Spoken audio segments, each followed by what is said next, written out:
Hello दोस्तों, मैं Rawat from me Uttarakhandi channel से। और मैं आज आपको दिखा रहा हूँ मेरी गाय चल रही है सामने। पहाड़ों में कैसे गायों को चराते हैं। और ये दूर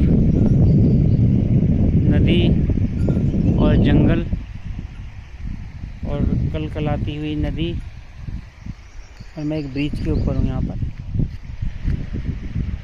और ये बहुत ही सुंदर मौसम है। इस टाइम पे बादल हो रखे हैं आसमान में। सामने चारों तरफ पहाड़